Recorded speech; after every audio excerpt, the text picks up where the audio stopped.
여러분이 잘 알다시피 추수감사주일 1년에 한 차례 우리가 예배를 드리고 있습니다. 추수감사주일의 기원은 성경적인 기원은 구약 모세오경에 잘 나와 있습니다. 특별히 추수감사주일을 상징하는 성경적인 절기는 수장절 또는 초막절이라고 합니다. 또는 장막절이라고 합니다. 레위기서 23장 39절로 43절의 말씀에 보면은 너희가 토지 소산 거두기를 마치거든, 그러니까 수확물 이렇게 소산을 거두어서 일곱째 달 15째 날 7월 15일을 말하는. 근데 이 7월 15일은 이스라엘은 우리와 절기가 다릅니다. 절기가 달라요. 7월 달부터 절기가 시작됩니다. 해가. 그러니까 이스라엘력으로 보면 7월이 1월이, 우리로 하면 1월에 해당되는 겁니다. 7월 15일부터 1회 동안, 그러니까 여호와의 절기를 지키되 첫날에 안식하고 여덟째 날에도 안식할 것이요. 첫날에는 너희가 아름다운 나무 실과 종로나무 가지, 무성한 나무 가지와 신의 버들을 취하여 너희 하나님 여호와 앞에서 1회 동안 즐거워할 것이라. 너희는 매년 1회 동안 여호와께 이 절기를 지키니 너희 대대의 영원한 규례라. 너희는 일곱째 달에 이를 지킬지니라. 너희는 1회 동안 초막에 거주하되 이스라엘에서 난 자는 다 초막에 거주할지니 이는 내가 이스라엘 자손을 애굽 땅에서 인도하여 내던 때에 초막에 거주하게 한 줄을 너희 대대로 알게 함이라. 나는 너희의 하나님 여호와니라. 이제 초막절이라고 이름을 지은 이유는 집이 아니고 외곽에 나가서 광야에 나가서 이렇게 초막을 짓습니다. 그리고 그곳에서 일주일간을 지내면서 과거 이스라엘 백성들, 자기 조상들이 광야에서 그런 초막 생활한 그것을 다시 돌아보면서 하나님이 어떤 은혜를 베풀어 주셨는가, 이것을 다시 한번 기억을 하는 것입니다. 그러니까 이 초막절의 의미는 바로 그런 의미도 있고, 또 토지의 소산물의 모든 필요를 수확을 주신 그 하나님의 은혜에 감사하는 그런 의미가 포함이 되어 있습니다. 이스라엘 3대 절기가 있습니다. 구약 성경에 이스라엘 전체가 7절기가 있는데 중요한 절기가 3절기가 있습니다. 중요한 절기가. 그래서 이 3절기 때는 모든 이스라엘 사람들은 예루살렘에 와야 돼요. 이 세 개의 절기, 그 첫 번째 절기가 무엇이냐면 여러분이 아시다시피 유월절입니다. 유월절. 그 다음에 절기가 오순절이죠. 오순절. 그리고 오늘 추수감사주일을 상징하는 초막절. 이것이 이 세 절기가 가장 중요한 절기입니다. 이 절기 때는 반드시 예루살렘에 모여서 예배를 드리게 되어 있어요. 그러면 유월절은 무엇을 의미합니까? 유월절은 이스라엘 백성들이 애굽에서 포로 생활하면서 고통당하는 그들이 하나님의 은혜로 해방된 자유를 찾아서 출애굽한 그것을 기념하는 절기입니다. 그러니까 이 유월절은 오늘날로 말할 것 같으면 구원의 은혜를 감사하는 절기. 구원의 은혜. 그 다음에 오순절은 보리 수확할 때 맥추절이라고도 합니다. 맥추절. 보리를 수확하는 첫 번째 수확에 감사하는 절기. 이것이 오순절입니다. 오순절의 이름이 여러 가지가 있어요. 오순절, 맥추절, 칠칠절, 초실절, 다 오순절을 말하는 겁니다. 그리고 세 번째 절기가 이제 초막절, 바로 이제 추수감사주일을 상징하는 초막절. 그런데 이 세 절기, 이 모든 절기의 핵심이 뭐냐? 초점은 뭐냐면 감사합니다. 감사. 구원의 은혜에 감사. 유월절, 첫 수확물을 주신 보리, 맥추 거둘 수 있도록 은혜 주신 거 감사, 맥추절. 그 다음에 1년에 하나님께서 베풀어 주신 이 수확물에 대한 감사와 광야 생활에 지켜주신 그 주님의 은혜에 감사하는 절기, 바로 초막절. 이 절기의 핵심은 다 감사가 기본입니다. 감사. 우리가 이제 11월 세 번째 주일날 추수감사절 절기를 지키는 것은 이제 미국에서 청교도들이, 미국의 이제 영국의 청교도들이 신앙의 핍박을 피해 가지고 미국에 가서 이제 예배를 드렸던 그것을 기초로 해 가지고 저희들도 이제 지금 11월 세 번째 주일에 추수감사 주일을 절기를 지키고 있는데, 또 뭐 어떤 교회들은 추석 때 추수감사 주일을 지키는 그런 교회도 있습니다. 우리나라의 절기로 삼아가지고 추석절 때. 아무튼 이 감사는 예배의 핵심이라는 것이죠. 예배. 감사는 예배의 중심입니다. 예배의 중심이 바로 감사입니다. 감사. 그래서 오늘 우리가 시편 100편에서도 감사함으로 그 문에 들어가며 그랬어요. 그러니까 우리가 예배의 문에 들어가는데, 예배의 문에 들어가는 것이 뭐냐면 감사입니다. 감사. 감사로 하나님의 전의 문을 여는 것입니다. 감사로. 시편 116편 17절에 내가 주께 감사제를 드리고 여호와의 이름을 부르리이다. 다시 말한다면 이 감사라는 것이 감사 제사, 곧 예배인 것을 우리에게 보여주고 있는 것이죠. 예배인 것을 보여주고 있습니다. 우리가 신앙을 생활하면서 이제 하나님이 기대하신 것은 바로 이 감사의 삶을 살기를 원하시는 것이죠. 그것이 바로 이 예배로 표현되는 거 아니겠습니까? 오늘 우리가 하나님의 은혜에 감사하기 위해서 매주일마다 이렇게 예배를 드리는 것이 하나님의 은혜를 잊지 않고 감사로 하나님 앞에 그 은혜를 표현하는 것이죠. 그래서 하나님이 기대하시는 하나님의 분명한 뜻은 우리가 잘 아는 데살로니가전서 5장 18절의 말씀이죠. 한번 다 같이 읽겠습니다.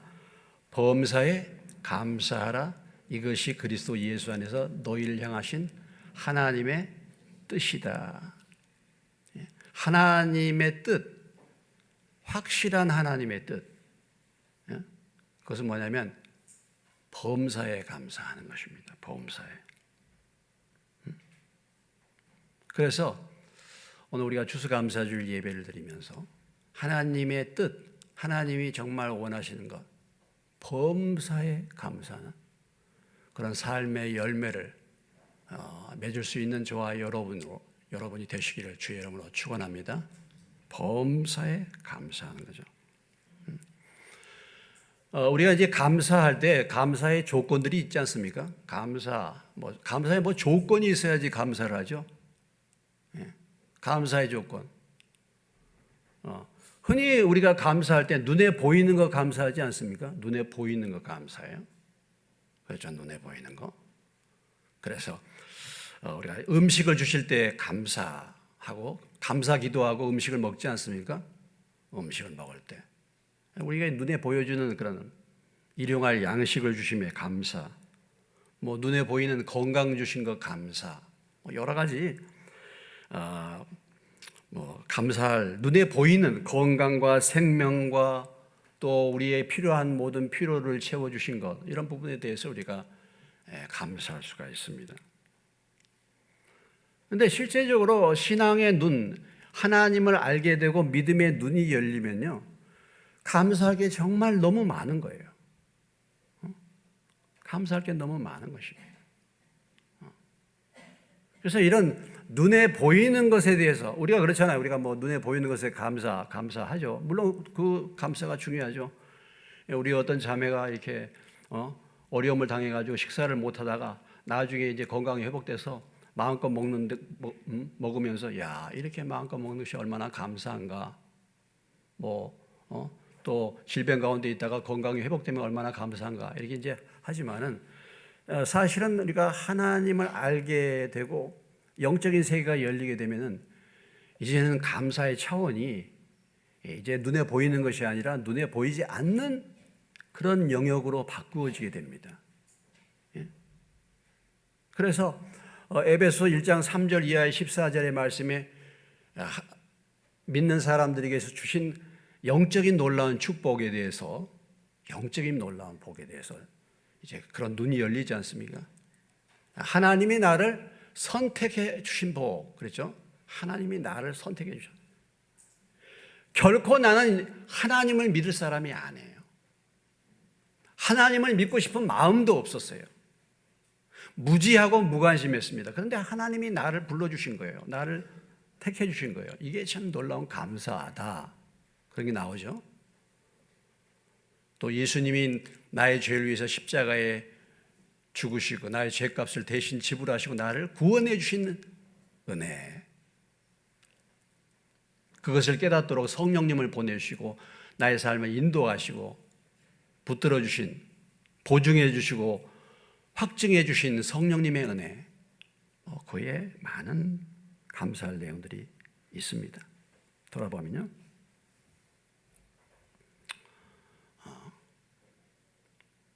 어떤 분이 그러잖아요. 하나님은 우리 가까이 계십니다. 정말 하나님은 너무 가까이 계십니다. 얼마나 하나님이 가까이 계시는가?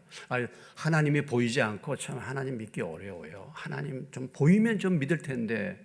어떤 분이 그런 질문을 던졌어요. 근데 어떤 분이 그렇게 말씀하시나? 하나님은 너무 가까이 계셔요.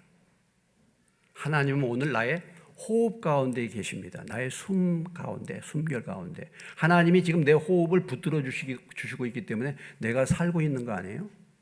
하나님은 그렇게 가까이 계시고, 하나님은 오늘도 나의 심장을 지금도 움직이고, 이 심장이 멈추면 나는 이 세상을 떠나는 건데, 하나님이 오늘도 나의 심장을 움직이시면서 나와 함께 계시는 거예요. 하나님이 내게 생명을 주신 하나님. 하나님은 멀리 계신 분이 아니에요.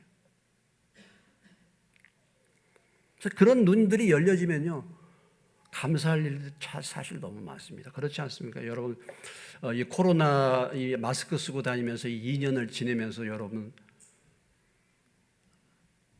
옛날에 그냥 자유롭게 다녔던 그 시간이 얼마나 그립습니까? 그 시대가.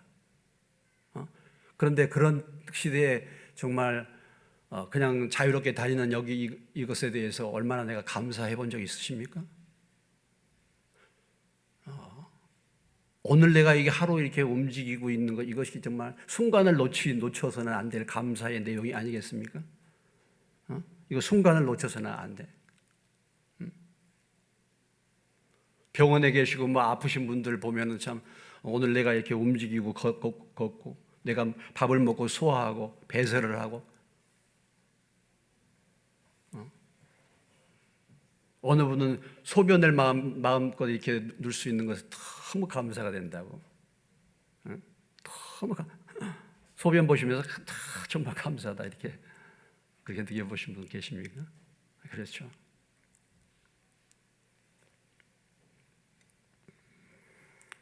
그런데 사실은 감사할 게 많이 있는데요. 감사가 없어요. 감사가. 인생은 참 감사에 뭡니까? 인색합니다. 감사 인색이에요. 하나님을 모르는 인생의 본질, 하나님을 모르는 인생은 본래 감사를 모르는 거예요. 본질 자체가. 그래서 로마서 1장 21절의 말씀에 보면은, 로마서 1장 20절에 보면 하나님을 알되 하나님을 영화롭게도 아니하며 감사하지도 아니하고 오히려 그 생각이 허망하여지며 미련한 마음이 어두워졌다. 하나님께서 이 천지 만물과 자연 만물을 통해서 하나님의 살아계심을, 하나님의 그 성품을 자연 만물을 통해서 보여주셨다.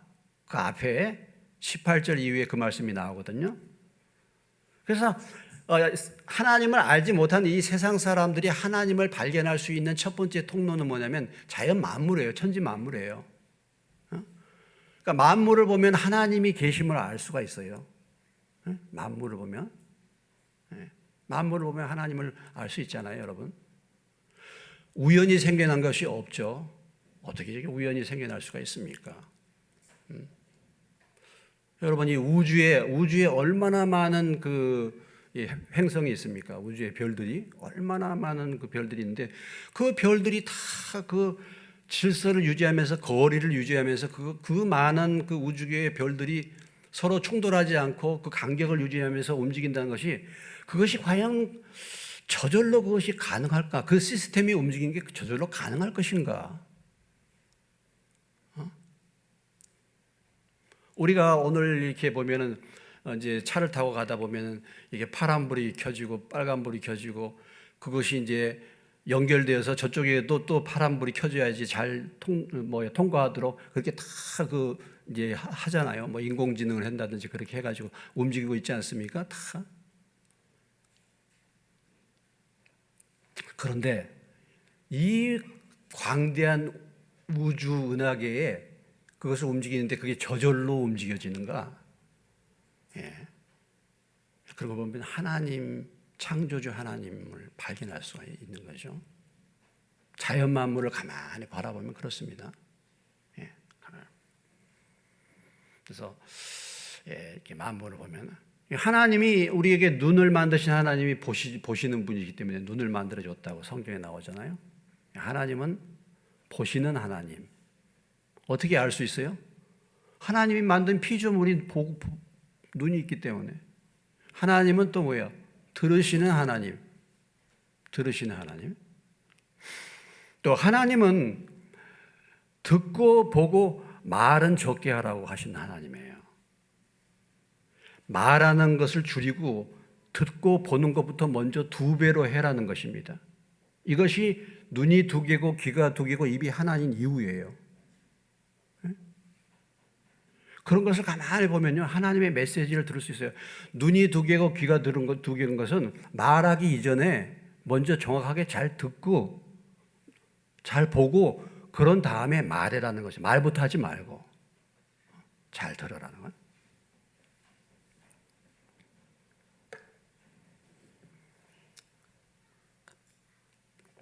그런데 인간이 하나님을 인정하지 않았다. 아까 로마서 1장 20절. 하나님을 영화롭게 안 했다. 인정하지 않고 하나님께 감사치 않았다는 것입니다. 왜? 생각이 허망해진 거예요. 생각이 어두운 거예요. 미련한 마음이 어두워진 거예요. 그러니까 하나님을 알지 못하면 그 생각은 항상 어둡습니다. 허망해요. 미련한 생각이에요. 하나님이 없으면. 그렇기 때문에 하나님께 감사가 없는 거죠. 감사치 않는다 그랬지 않습니까? 감사치 아니한 중요한 이유 중에 하나는 뭐냐면 또 하나님의 은혜를 잊어버리는 거죠. 잊어버리는 것입니다. 누가복음 17장 17절 말씀해 보면은 우리가 이 사건이 있지 않습니까? 10명의 문둥병자가 예수님을 만나서 고침을 받았는데, 아니 문둥병자가 그렇게 고침을 받았는데 10사람이 고침 받았는데 9명은 사라져버렸다 이거죠. 그 큰 은혜를 금방 잊어버렸다는 것입니다. 하나님의 은혜를 잊어버리는 거예요. 그러니까 감사가 없는 거예요. 창세기 40장 23절에 보면은 술 맡은 관원장이 요셉을 기억하지 못하고 그를 잊었다 그랬습니다. 여러분, 술 맡은 관원장이 감옥에 들어와 가지고 그가 죽을 위기에 있었지 않습니까? 근데 요셉이 그 감옥에서 술 맡은 관원장을 만나 가지고 꿈을 해석해 주죠. 그래서 요셉의 꿈으로 말미암아 그가 풀려나고 살아났잖아요. 그가 감옥에 나가면서 뭐라고 했습니까? 만약 이 일로 내가 살아나면 내가 너를 기억하겠다 해놓고서는 잊어버리는 거예요. 그러니까 뭐 하나님의 은혜는 보이지 않기 때문에 잊어버린다고 하지만 사람에게 받은 은혜도 잊어버리는 게 참 인생이에요. 사람에게 받은 은혜도 금방 잊어버려요. 그래서 선을 악으로 갚는 사람들이 참 많이 있습니다. 선을 악으로 갚는 거예요. 옛날에 어떤 은혜를 입었는데 그 은혜에 대해서 감사를 해도 시원찮은데 그걸 잊어버리고 말이죠. 오히려 악으로 갚는단 말이에요. 시편 35편 12절에 보면은 내게 선을 악으로 갚아 나의 영혼을 외롭게 한다. 다윗의 고백입니다. 다윗이 선을 행하고 했는데 상대방은 나를 악으로 갚는 거예요. 감사하지 못하는 그런 인생들 참 많이 있습니다. 그러나 하나님께서 우리가 하나님을 알고 믿는 사람들에게서 하나님이 원하시는 것은 바로 범사에 감사하는 삶이죠. 범사에 감사하는 삶이라는 것은 무엇을 말합니까? 조건을 뛰어넘는 감사를 말하는 거 아니겠습니까? 범사에 감사. 좋은 일에도 감사, 나쁜 일에도 감사. 아까 우리 찬송 가운데 기도 응답에도 감사, 기도를 응답받지 못하는데도 감사. 기쁠 때도 감사, 슬플 때도 감사. 이것이죠, 감사. 이것은 조건과 환경을 뛰어넘는 감사. 이것은 바로 우리가 주님 안에서 주님이 기대하시는 감사죠. 여러분, 어떤 사람이 예수를 믿었다, 예수님을 만났다, 예수님을 만나고 예수님을 믿어서 거듭났다. 그것은 무엇을 말합니까? 단지 교회를 다니는 것을 말합니까? 교회에 앉아 있는 것을 말합니까? 그 사람이 예수 믿어서 나타나는 변화, 예수 믿어서 나타나는 그 생명이 뭐냐? 그 예수님 만난 생명력의 증거가 뭐냐? 생명이 있는 증거가 뭐냐? 그것은 뭐냐면 범사에 감사하는 삶이 되는 겁니다. 그렇게 되는 거죠. 저도 뭐 예수 믿기 전에 원망, 불평 뭐 많았죠. 비판 아주 많았습니다. 감사 없었어요. 감사가 없었습니다. 저희 가정은 특히나 그랬어요. 우리는 참 감사가 없는 가정이에요. 감사를 안 해요. 그러니까 그렇게 배워요. 음식이 아무리 맛있어도요, 감사를 안 해요. 왜? 가만히 있는 게 맛있는 거예요. 저희 집은. 음식을 누가 했는데 아무 소리가 없으면 그건 굉장히 맛있는 겁니다. 근데 조금 맛이 떨어지면 잔소리 한마디 하는 거예요. 그러죠. 그러나 예수 믿고 나니까 원망불평이 사라져요. 뭐 완전히 처음부터 사라진 건 아니지만 그래도 감사하게 되지 않습니까? 감사하게 돼요. 비방이 감사로 바뀌고. 그래서 이제는 차원을 넘어서서 어떤 좋은 일뿐만 아니라 어려운 일이 와도 오늘 범사에 감사라고 말씀하셨으니까. 그리고 예수를 만나면 그런 생명으로 바뀌는 거죠. 예수 믿으면은 하나님의 말씀이 다 깨달아지는 거 아니겠습니까? 그렇지 않습니까? 다 믿어지는 거예요. 아직도 하나님의 말씀이 안 믿어진다. 그건 아직 교회는 나왔는데 예수님을 만난 게 아니에요. 아직도 잘 믿어지지 않는다. 그 교회는 나오기는 나왔는데 아직 주님을 만나지 않은 거예요. 아직. 변화가 나타난 것이죠. 깨달아지는 거, 말씀이. 근데 도대체 무슨 얘기인지 모르겠다. 무슨 말씀인지 모르겠다. 뭐 그런 때가 있잖아요. 교회 나가면서. 이게 도대체 설교가 무슨 얘기인지를 모르겠어. 아니, 저도 뭐 교회 처음 나갈 때 몇 년 동안 그랬으니까요. 몰라. 관심도 없고 별로. 근데 이제 깨달아지는 거예요. 귀가 열리게 되는 거예요.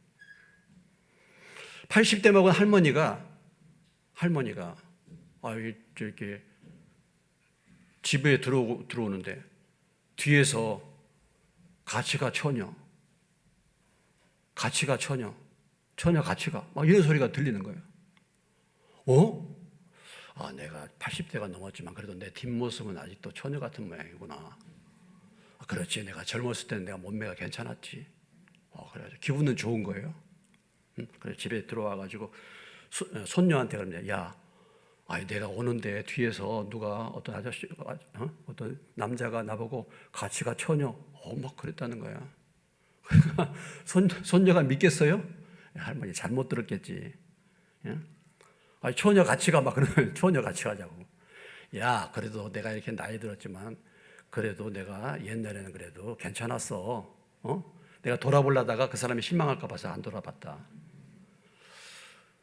그 다음날 정말 나를 그렇게 불렀나? 그렇게 나를 어떤 남자가 나에게 그렇게 불렀나 그래가지고 내가 이번에는 잘 들어야 되겠다 해가지고 보청기를 끼고 이제 그런 사람이 있는가 돌아왔다는 거죠. 응? 동네를 누가 뒤에서 같이 처녀하는 줄. 예, 없더래요 그런 사람이. 없는데 집에 들어올 때쯤 되니까 그 소리가 들리더라는 거예요. 듣고 보니까 그게 무슨 소리입니까? 갈치가 1,000원이었어요.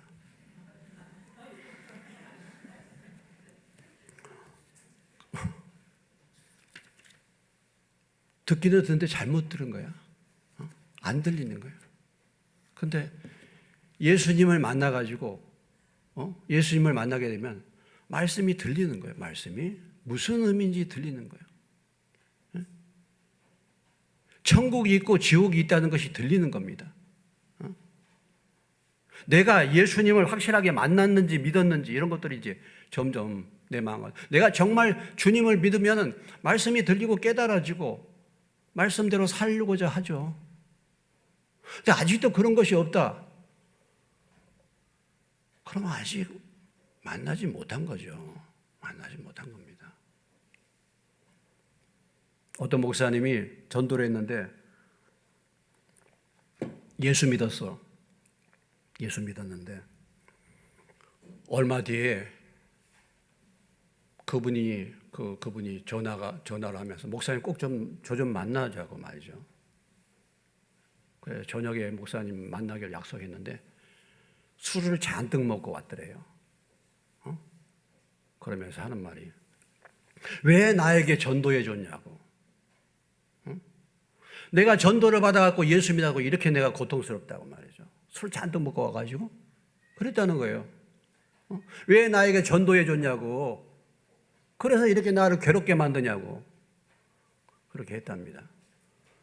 근데 그 목사님이 그 얘기를 듣고 그래도 마음에 기쁨이 됐대요. 술은 잔뜩 먹었지만. 당신 안에는 예수의 생명이 있구나. 예수의 생명이 들어와 있으면 이 세상의 방식으로 과거에 내가 살았던 방식으로 계속 살면은 그게 고통이 되는 거예요. 그게 전혀 문제가 없다. 그럼 아직도 예수님을 못 만나는 것입니다. 예수의 생명이 그 안에 분명히 들어갔으면 이 세상의 방식대로 살 수가 없어요. 이 세상 방식대로 살면 마음에 고통이 되는 거야. 그거 당연한 거죠.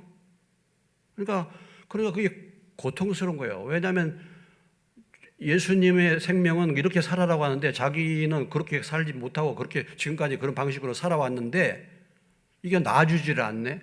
그리고 얼마나 힘들겠습니까? 아니 솔직하게 힘드니까 와서 술 한잔 먹고 와서 얘기하는 거야. 그 솔직한 거 좋다 이거야. 이것도 아니고 저것도 아니고 그거 아니라는 것입니다. 분명하게 믿었으면은 물론 연약해서 넘어지기도 하고 그렇긴 해요. 그렇지만 그 근본의 생명이 있으면요. 그렇게 살면 고통스러운 거죠. 고통스러워. 그렇게 살면 세상에서 행복을 못 누리. 그러니까 이런 거예요. 예수를 믿어서 확실하게 믿음의 길을 가든지 아니면은 세상 길로 가든지 그래서 나중에 지옥을 가든지 둘 중에 하나예요. 둘 사이에 있으면요 너무 고통스러운 겁니다. 사실은요. 진짜 예수의 생명을 받으면 그렇게 못 사는 거예요. 우리가 예수님의 생명을 받으면요 원망 불평 말로 늘 이렇게 하다가 이제 감사가 나요. 감사. 그리고 오늘 그 차원을 넘어서서 아까 데살로니가서 5장 18절에 바울의 말씀처럼 범사의 감사. 오늘 빌립보서 이 4장 10절로부터 13절의 말씀이 바울이 범사에 감사하는 그 감사의 현장을 지금 보여주고 있는 것입니다. 원래 이 빌립보서도 여러분이 알다시피 바울의 서신서 아니겠습니까? 바울의 서신서죠. 오늘 빌립보서 4장 10절로 13절 말씀 속에서 우리가 주목해야 될 부분이 있는데 그건 뭐냐면 자족하는 것입니다. 자족하는 거. 11절에 보면 나는 자족하기를 배웠노니 모든 일 곧 배부름과 배고픔과 풍부와 궁핍에서 처할 줄 아는 일체의 비결을 배웠다. 그러니까 범사에 항상 자족하는 마음을 가지니까 범사에 감사할 수밖에 없는 거죠. 여러분, 이 빌립보서 말씀이 이 말씀이 바울이 지금 어떤 상황에서 기록하고 보내고 있는 말씀인지 여러분 아시죠? 이 빌립보서는 옥중서신입니다. 지금 바울이 감옥에서 이 말씀을 쓰고 있어요. 감옥에서. 감옥에서 이런 말씀을 써요. 감옥에서. 나는 정말 자족한다는 것입니다. 감옥에서. 그러니까 정말 하나님이 주신 은혜로 충만한 거 아니겠습니까? 감옥에 가서 뭐가 있겠습니까? 먹을 것이 제대로 있겠습니까? 얼마나 고통스러운 현장 가운데, 삶의 현장 가운데 있습니까? 그런데 바울은 이런 고백을 하고 있는 거예요. 내가 주 안에서 크게 기뻐한다. 크게 기뻐한다. 그러면서 그의 고백이 자족하는 삶, 자족하는 비결을 배웠는데, 그 자족하는 삶이란 것이 뭐냐면 어떤 형편에든지 자족하기를 배우는 거예요. 그래서 비천에 처할 줄도 알고 풍부에 처할 줄도 아는, 곧 모든 일, 배부름과 배고픔에도 일체의 내가 비결을 배웠다, 이렇게 말하고 있는 것이죠. 그러니까 정말 범사에 감사하는 삶을 살았다, 이런 고백을 하고 있는 것입니다. 물론 여기서 일체의 비결과 자족한다는 그 실제적인 부분은 이제 물질을 지금 다루고는 있습니다. 물질.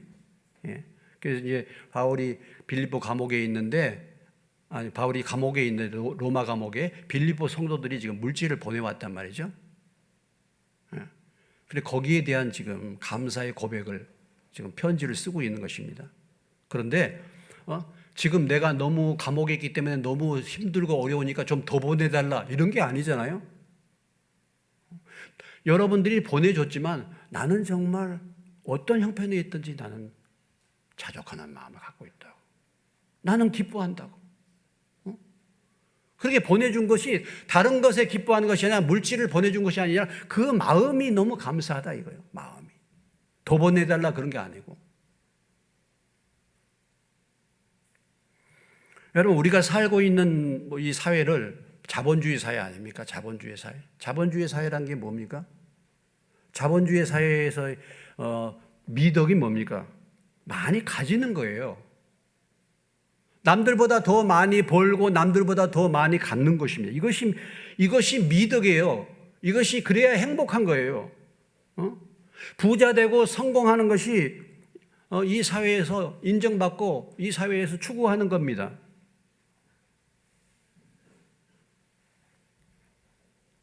그런데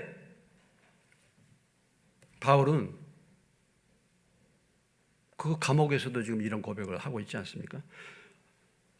동일한 그 성경에 보면은 바울의 또 역시 그 디모데전서에 가보시면은 좀 더 구체적으로 말하고 있는데, 디모데전서 6장에 가보시면은 6절로부터 10절까지 말씀에 같은 맥락의 말씀을 주고 있습니다. 디모데전서 6장 6절로부터 10절의 말씀에, 그러나 자족하는 마음이 있으면 경건은 큰 이익이 되느니라. 우리가 세상에 아무것도 가지고 온 것이 없으며 또한 아무것도 가지고 가지 못하리니 우리가 먹을 것과 입을 것이 있은즉 족한 줄로 알 것이니라.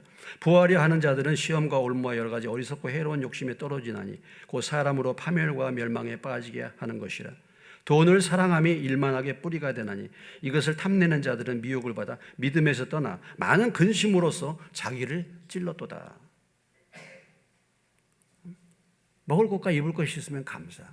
아무것도 우리가 이 세상에서 가지고 온 것이 없고 나중에 갈 때도 아무것도 가지고 갈 것이 없다는 것이죠. 이걸 보고 무슨 신앙이라고 합니까? 적신신앙. 빨가벗고 나왔다, 빨가벗고 가는 거. 공수래 공수거. 이것이 욥의 신앙이죠.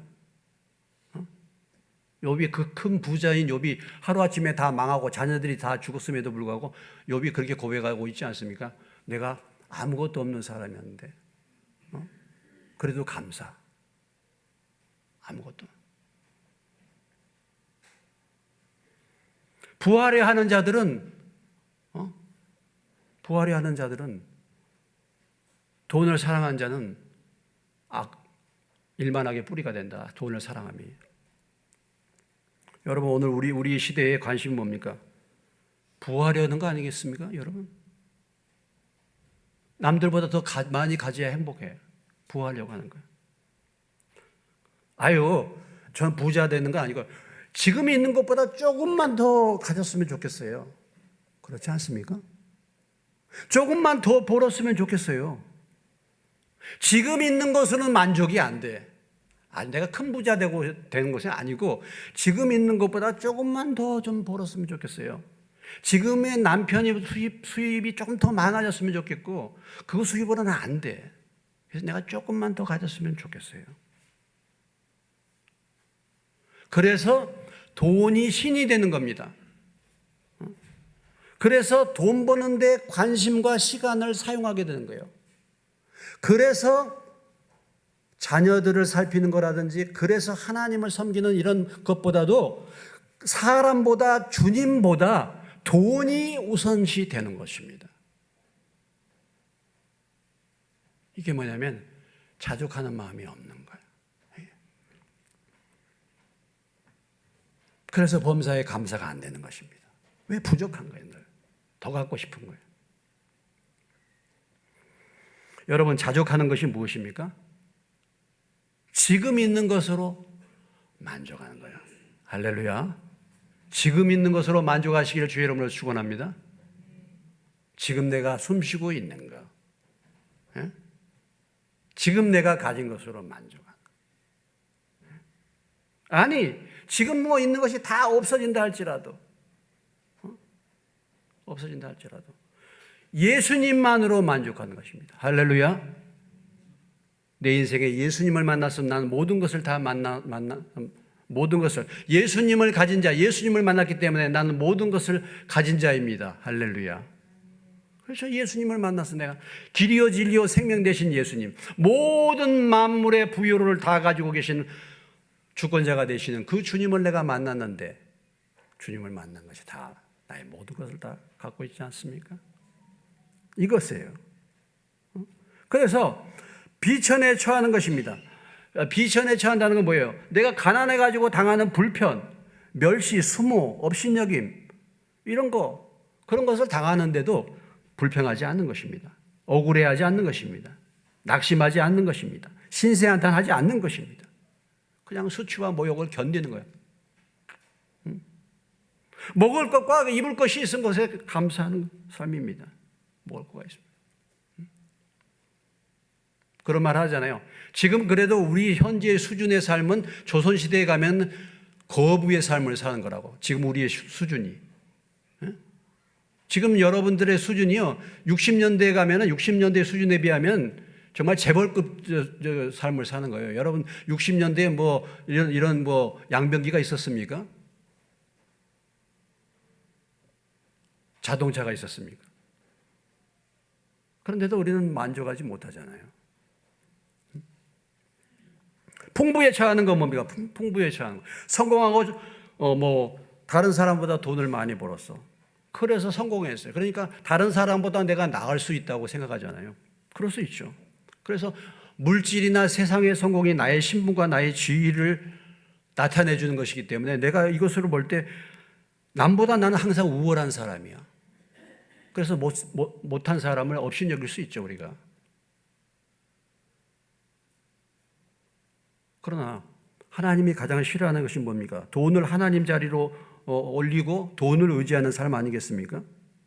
그러니까 많은 돈이 오게 되면 풍부에 처하게 되면 그 돈을 의지하게 되고 교만하게 되고 하나님을 잊어버리죠. 그런데 풍부하게 됐음에도 불구하고 겸손한 것입니다. 풍부하게 되었음에도 불구하고 이 돈, 이런 모든 물질이 풍부해진 것이 그 물질을 가지고 하나님의 영광을 드러내라고 그 물질을 다 나에게 맡겨주신 것이고 그 물질 때문에 내가 더 책임의식을 갖는 겁니다. 나에게 어떤 남들보다 더 많은 권위가 주어지고 남들보다 더 많은 것이 나에게 주어지면 이것은 더 책임을 지는 거예요. 이게 무서운 거예요. 저는 어떤 분 설교 듣다가 참 굉장히 도전이 됐는데, 여러분 교회에서 가장 심판을 많이 받을 사람이 누구겠습니까? 저 아니겠습니까? 오늘 이 자리에 있는 모이신 분들 가운데 가장 심판을 많이 크게 받을 사람이 누구겠습니까? 저 아니겠습니까? 근데 그분이 그런 얘기예요. 아니, 목사님이 복음이 뭔가를 정확하게 분명하게 복음을 전하지 못해가지고 목사님이 지옥에 가는 거야. 그런데 그 지옥에 갔는데 그 지옥에 자기가 가르치는 성도가 거기 있는 거예요. 자기가 가르치는 장로가 거기 있는 것입니다. 그래서 그 지옥에서 당회를 연다는 거예요. 그럴 수도 있죠. 그럴 수도 있는 것입니다. 풍부에 어떤 직위에 올라가고 더 많은 것이 주어졌으면 이게 위험한 것이에요. 그래서 경계하는 것입니다. 그럼에도 불구하고 단지 돈은 도구로 사용된다. 하나님이 내게 그것을 주었으면 하나님과 이웃을 위하여 얼만큼 아름답게 잘 사용하느냐, 이 도구로만 사용하는 것이지, 그것이 나의 성공을 뒷받침하고 나의 무엇인가를 드러내고 그로 말미암아 다른 사람들을 업신여기는 그런 것이 아닌 것이죠. 풍부에 처할 줄. 근데 실제적으로는 비천에 처하는 것보다도 풍부에 처하는 법을 배우는 것이 훨씬 더 어렵습니다. 왜냐하면 풍부에 처하면 하나님 떠나기가 쉽잖아요. 비천에 처하면 마음이 그래도 가난해지는 거거든요. 네, 여기 우리가 이제 자족하는 마음을 살펴봐야 될 부분이 뭐냐면은, 이 자족이란 것이 그냥 무관심하고 그냥 방임하고 게으른 것을 의미하는 것이 아닙니다. 그냥 그냥 좋아, 나 이대로 살지. 성경에서는 이렇게 하는 게 아니에요. 게으르게 사는 것으로 착각하는 것이 아닙니다. 성경의 자족은 그것이 아닌 것이죠. 여러분, 일하기 싫어하거든 먹지도 말라 그랬잖아요. 성경은 게으름을 정죄하지 않습니까? 그렇죠? 특별히 영적인 부분에서는 자족해서는 안 되죠. 영적인 부분에 있어서는. 예. 그래서 바울도 그랬습니다. 내가 표대를 향하여 달려간다. 지금까지 내가 신앙생활을 해왔지만 지나간 일은 다 잊어버리고 이제는 그리스도를 향하여 표대를 향하여 내가 쭉 달려간다. 그러잖아요. 그렇기 때문에 의에 줄이고 목마른 영적인 부분에서는 그런 마음이 있어야죠. 내가 이 정도면 신앙생활 잘했어. 영적인 부분에서 이렇게 자족하라는 것이 아닌 것이죠. 그건요. 우리가 오해하지 말아야 됩니다. 늘 우리가 신앙생활 할 때는 늘 질문을 던져봐야 돼요. 질문을. 나는 정말 믿었는가? 나는 왜 이런가? 왜 이렇게 교회 가기가 싫은가? 그거 왜 그래? 하나님을 못 만나서 그런 거 아니에요? 그러면은 과연 하나님을 만나는 게 뭔가? 이런 게 좀 궁금하게 그런 부분에 질문을 좀 던져봐. 다른 사람들은 왜 다 기도한다는데 나는 왜 그렇게 기도하기가 싫은가? 문제가 뭔가? 다른 사람들은 하나님의 말씀이 달콤하다고 하는데 나는 왜 말씀만 대하면 졸리는가? 질문을 던져봐라니까요, 질문을. 과연 나는 오늘 하나님이 정말 나를 보실 때 나에게 뭐라고 말씀하시겠는가? 내가 정말 믿었는가?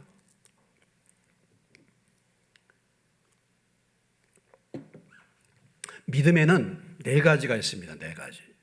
하나는요, 구원받지 않았고 그것도 모르는 상태예요. 자기가 구원받지 않았고 구원받은 사실도 몰라.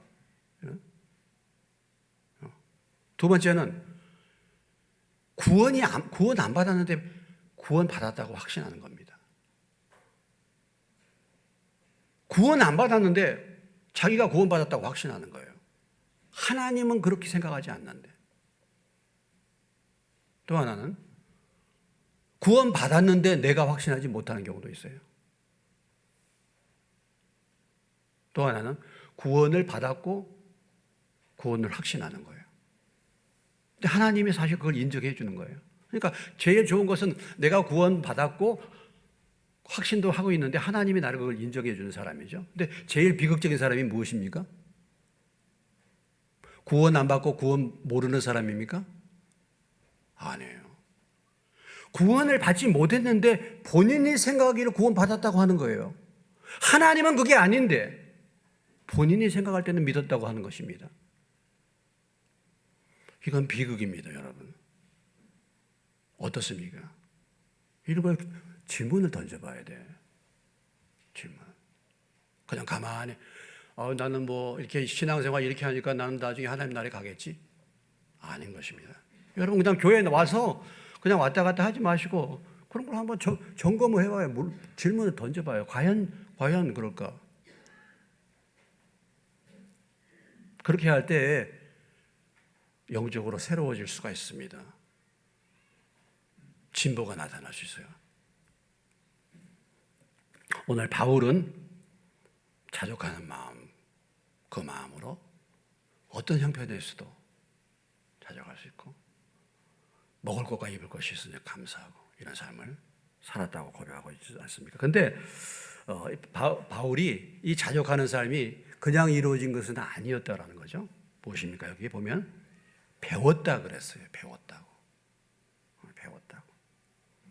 자족의 삶을 어떻게 배울 수 있습니까?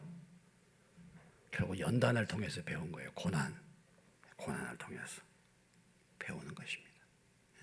어려운 환경, 고난, 요셉이나 다윗이나 참. 그래서 그 모든 연단과 고난과 이런 문제와 어려움을 통해서 감사를 배우는 거예요. 거기에서 자족하는 법을 배우는 것입니다. 그래서 그냥 되는 것이 아니고 여기서 연단을 통해서 배운 것을 지금 고백하고 있잖아요. 여러분, 내 주변에 일어나는 이런저런 막 그런 문제들이 있습니까? 어려움들이 있습니까? 그런 일들이 있을 때는요, 감사하시기를 주의 이름으로 축원합니다. 왜냐하면 그걸 통해서 나를 뭐야? 변화시키는 거예요. 연단하는 거니까. 저기 월드비전 회장님이신 제가 성함은 조 회장님이라고 하는 분이 있는데 그분이 그렇게 간증문을 썼더라고요. 그 월드비전 그런 공동체를 운영하니까 얼마나 스트레스가 많겠습니까? 저 참 도전받았어요. 그분이 무슨 스트레스를 받습니까? 자기에게는 스트레스가 없다는 겁니다. 왜냐하면 모든 스트레스나 고난과 연단은 그런 문제들은 다 하나님이 그걸 통해서 자기를 연단하시는 거라는 거예요. 그렇게 받는다는 겁니다. 자, 내게 어려움이 있습니다. 그거 하나님이 나를 연단하기 위해서 준 거예요. 그러면 하나님을 사랑하는 자는 합력하여 선을 이루게 될 줄로 믿습니다. 그러니까 그것이 좋은 거예요. 그것도. 그래서 그분은 스트레스가 없다는 거죠. 고난과 뭐 어떤 문제든지 그것은 하나님이 나를 정신 차리게 만드는 도구야. 그리고 반드시 하나님은 합력하여 선을 이루신다는 거죠. 예를 든다면 요셉이 2년 동안 감옥에 더 있었잖아요. 제가 더 있었는데 요셉이 얼마나 스트레스 받겠어요. 2년 동안 더 감옥에 있어야 되는데. 근데 참 그거 보면은 하나님이 정확한 시간을 재신 거 아니겠습니까? 그런 걸 생각하면 제가 정말 힘들고 어려울 때 학교도 못 다니고 이렇게 해가지고 서울에서 제가 시험을 봐서 합격했는데 나중에 신체 검사에서 떨어졌다 그랬죠. 얼마나 낙심이 됐는데 그때는 정말 그런데 나중에 불합격 돼가지고 결국 제가 목사가 된 거, 예수 믿게 된 거 아니겠습니까? 만약에 그때 합격됐더라면 제가 예수 안 믿죠. 그러니까 참 우리는 모르는 거예요. 근데 하나님은 참 우리를 아시고 정확하셔. 예? 그렇기 때문에 범사에 감사할 수 있다 이거죠. 예. 예. 여러분, 우리가 연단할 때마다 내게 있는 것을 내려놓으시기를 주의 이름으로 축원합니다. 물질도 내려놓으시고 나누시고 그렇게 하면은 이 조건 환경을 뛰어넘는 감사의 삶으로 열매를 맺는